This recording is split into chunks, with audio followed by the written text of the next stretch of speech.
আসসালামু আলাইকুম। আপনি কি জানেন আমরা প্রতিদিন কত কিছু চোখের সামনে দেখি, কিন্তু আসলে তার পেছনের সত্যগুলো জানি না।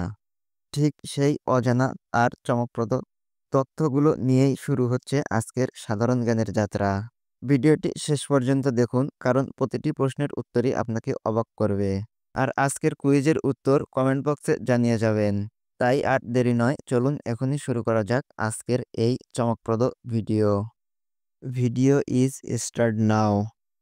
The global state of democracy 2025 প্রতিবেদনটি কোন প্রতিষ্ঠান প্রকাশ করেছে? The global state of democracy 2025 প্রতিবেদনটি প্রকাশ করেছে আইডিইএ। আইডিই এর মতে গত 5 বছরে কতটি দেশে গণতন্ত্রের অবনতি ঘটেছে? আইডিই এর মতে গত 5 বছরে 90টি দেশে গণতন্ত্রের অবনতি ঘটেছে। জনপ্রিয় কথা সাহিত্যিক বিভূতিভূষণ বন্দ্যোপাধ্যায় কবে জন্মগ্রহণ করেন? বিভূতিভূষণ বন্দ্যোপাধ্যায় জন্মগ্রহণ করেন 1894 সালের 12ই সেপ্টেম্বর।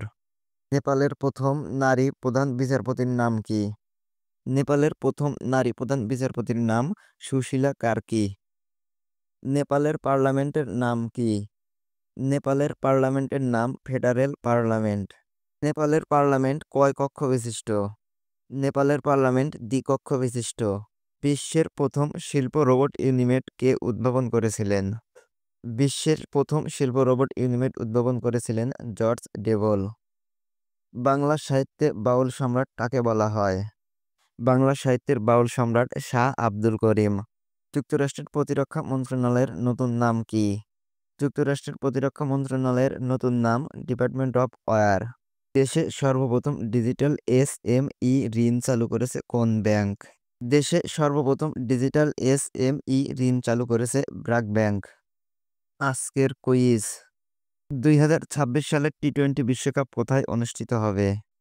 ভিডিওটি কেমন লাগলো অবশ্যই কমেন্ট করে জানাবেন। ভালো লাগলে লাইক, কমেন্ট আর শেয়ার করতে ভুলবেন না।